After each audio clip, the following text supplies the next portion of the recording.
Hey, I hope you're doing all right. My name is Paul Wright. Today is my part 1 series. What? Today is part 1 of my series that I'm doing on lighting. It's gonna be 3 videos long, and today I wanna talk about hard versus soft sources for lighting in your videos. I think that lighting is the aspect of filmmaking that I get excited about the most. For me, it all started in high school. I worked in the theater doing lighting design and hanging lights and really bringing emotion to productions. And just like every other aspect of creating videos, your lighting needs to be intentional for whatever you're trying to get to as your end goal. Okay, hard versus soft sources. What the heck am I talking about? Well, the light that you're seeing on me right now would be considered a soft source. I've got one of these Came TV Bolton 55 watt LED Fresnel lights with a big old 36-inch softbox attached to it, and that is the single light hitting me on the front, and then I also got a high CRI light bulb that you can see the color temperature is a little bit warmer up there. But essentially when I'm talking about soft or diffuse sources, it's light passing through an opaque surface so that it's even all the way through and you don't get any very intense hard spots and then other spots that are a little bit dimmer. Okay, let me show you what I mean. I'll set up a hard source. Okay, now I've got the same light set up but without the diffusion, and it's hitting me right on this side of my face, and you can see that this side is very bright and this side is very not. And you might also notice how defined my shadow is on this backdrop behind me. And here we'll compare the shadow to the soft source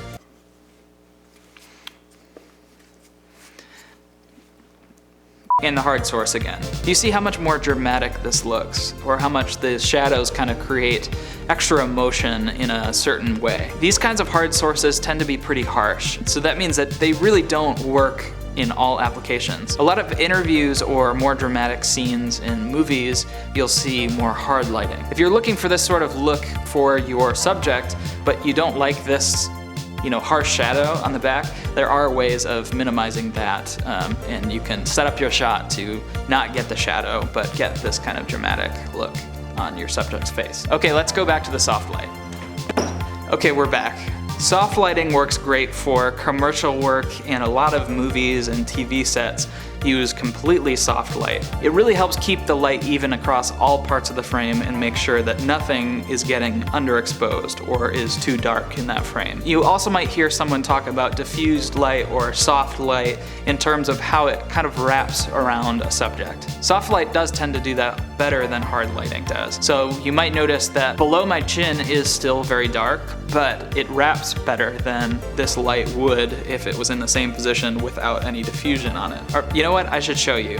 Let me show you what it looks like when I take this diffusion off of this light. So here's what it looks like with that same source in the same position without any diffusion on it. You can see that shadow below my chin is a lot more defined, it's a lot more harsh. And this is what it looks like with the diffusion. If you need another good example of hard versus soft light, think about the sun on a sunny day being hard light. You can see long shadows. If you ever try to shoot video on a very sunny day, it's very hit or miss. You'll have a lot of light, but it might not be in the places that you want there to be light. As opposed to a very gray and overcast day where the sun is being filtered through those clouds and is being diffused. On those days, you'll see that the light is very soft and it's very even across everything. I was just out shooting a very short film this morning with a friend of mine, and it was very cold, but it was very overcast, and we kept noticing how cinematic our shots were coming out with no lighting at all. And that was because we had so much soft light coming in. It was very even across everything,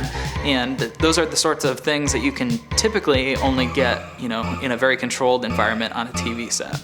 Okay, let's talk about a couple options for diffusion, some things that you can do if you find that you have too harsh of a source, too hard of a light source. If you find yourself actually on a shoot and you're stuck and you need to soften up a light, my go-to is always wax paper. Wax paper works pretty good in a pinch, and it's pretty much available anywhere. And just as a note, when you diffuse a light source, you should expect to lose some of the output, so it won't appear as bright anymore once you diffuse it. But I would say it's worth it sometimes to lose some of the output for a more pleasing look if that's what you're going for. Okay, if you're looking for a little bit more professional of a way to do it than wax paper, maybe you should get a 5-in-1 diffusion disc.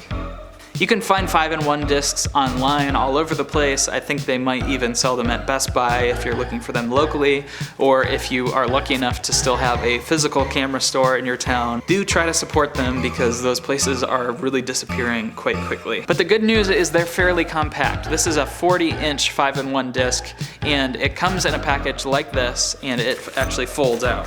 So they're kind of like those old Frisbees that you used to get places for free that kind of fold out. So it's got like a wire, and these things are a really great investment if you're getting into video production because you can do a lot of things with them. On this one, there's a black side, so you can use it to block out light. There's a silver side that you can use to reflect. So I could reflect extra light up back to get my chin bright, but it was probably making my face look quite odd. And then there's a cover on here that will zip off. Maybe. There we go. And there's a white reflection side in here, so it wouldn't be quite as silvery as the silver one. There's also a gold side, so it would be a little bit warmer than the silver. And finally, what's left is the diffusion disc. So effectively, this could be used in place of my softbox, or I could use it in addition to get even softer light. But you might be able to have a friend go overhead if it's a sunny day and kind of get some diffusion in there, or if you've got a lamp on the side of a shot, you can diffuse that, or you can even hang it in front of a professional light. So I've got this Fresnel light over here. So here's that same light on the side, but with diffusion in front of it. So you can see that there's no shadow behind me anymore, and this was just by putting that screen right in front of it, that 5-in-1 disc. Again, here's that light without diffusion. You can see the shadow back here, the harsh shadows on my face, and again with the diffusion. If you already own a professional video light, it probably comes with diffusion. So I've got this Aperture Airman little on-camera light. This thing is awesome. I really think that everyone should keep one in their kit, at least one. I use this all the time. I've used it on several professional shoots. I used it to shoot some footage at Facebook a couple months ago, and it works great. It's very small. It can go on your camera, but I often put it on a stand. It's the Aperture Airman ALH198. Catchy name. I'll put a link in the description below if you want to get one yourself. They're cheap, they're $60, but they put out really great quality light, which is something that we'll talk about in one of the next videos in this series. So if I turn this on, it's an LED source, and it's pretty bright. I mean, for what it is, and it's very harsh. But it also comes with this guy, and you can see that it's kind of not, you know, you can't really quite see through it. It's kind of like a frosted piece of glass. Comes with it, it snaps right on there. And notice that it's not quite as bright as it was before, but it's a little bit more diffused. A little bit. You might be able to see. And just as a note, the further you have your diffusion away from your light source, the softer it's gonna be. So, you know, the diffusion on the front of this is definitely better than no diffusion, but it wouldn't be quite as diffused as if I put a 5-in-1 disc, you know, a couple feet in front of it, so that it was shooting all the light, you know, in between those and diffusing. But again, I would highly recommend you have one of these and a bunch of batteries for them. It's always my go-to light. I always have it in my case with my camera anytime I go on a shoot. Oh, I almost forgot. There's one more tip for creating a soft source out of a hard source, and that is to bounce it. Especially if you're shooting in like a normal house or a normal environment where you have white walls or a white ceiling, you can actually bounce the light off of those surfaces to create a softer light on whatever your subject is. Alright, so here's that same light over here, but bounced off of the ceiling. And as you can see, it definitely does make a difference on the overall look of this image.